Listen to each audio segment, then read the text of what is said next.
30 juin, on a mis la première réunion plénière en place.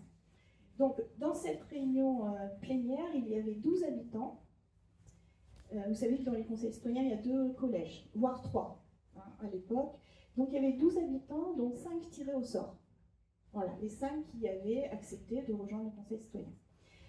Il y avait 7 associations, dont la MITS, et 2 acteurs locaux. Alors, les acteurs locaux, c'était en fait le responsable de l'Intermarché de la Découverte, puisqu'il y a un centre commercial, et un restaurateur de la galerie Marchand. Voilà. Donc, ça faisait 21 membres. Et c'est à partir de cette réunion, le 30 juin, qu'il y a eu l'arrêté préfectoral au 1er juillet 2015. Voilà.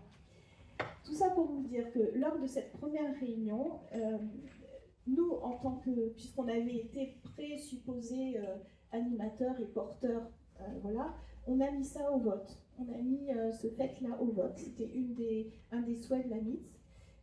Donc, que le Conseil citoyen valide et accepte, parce que peut-être que d'autres associations auraient pu se porter volontaires hein, pour être porteurs.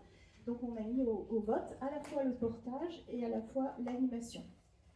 Sont 2 choses différentes. On peut être porteur mais pas animé, et on pourrait être animé. Enfin voilà, ça peut être les 2.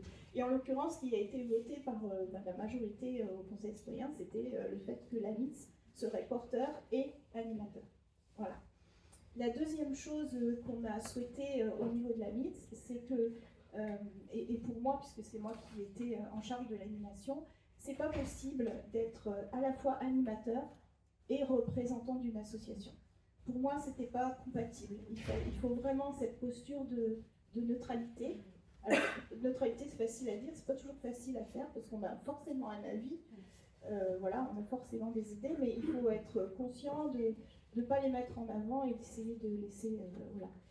Et donc, dans l'animation, on a dit la personne qui anime n'a pas de droit de vote, ce qui paraissait logique. Et donc, on a, nous, demandé à un bénévole de la MITS, un bénévole du centre social, notamment du conseil d'animation du centre social, voilà, de se proposer pour représenter l'association MITS. Voilà. Ce que je voulais vous dire quand même, c'est qu'en novembre, voilà, en novembre, on avait 2 habitants et un acteur local, un acteur économique, qui se sont retirés du Conseil citoyen.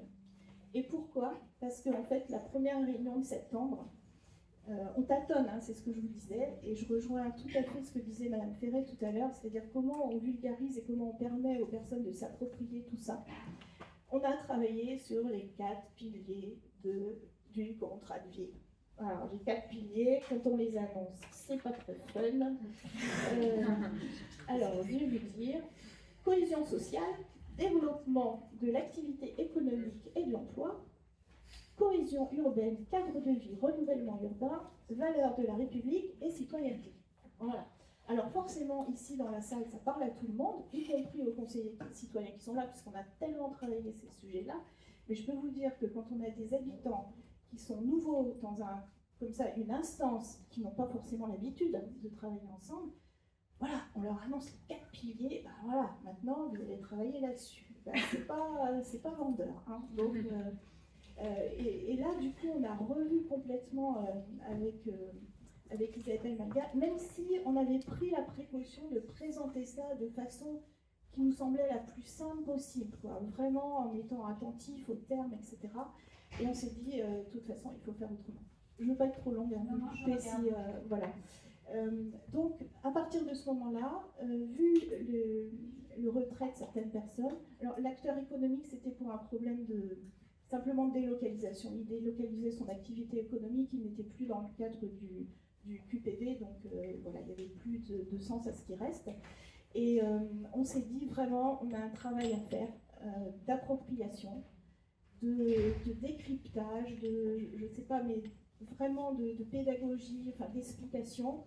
Et ce travail-là, pour nous, il était essentiel, collectivement, mais il était essentiel aussi individuellement. Et à partir de ce moment-là, on a rencontré, en tout cas moi j'ai rencontré parfois aussi avec Isabelle, chaque membre du conseil citoyen, même si on l'avait déjà fait avant, pour essayer d'évaluer, voilà, vous en êtes où, quels sont vos centres d'intérêt, qu'est-ce qui vous intéresse, en fait, quelle est votre motivation pour venir là, ou quelles sont vos motivations.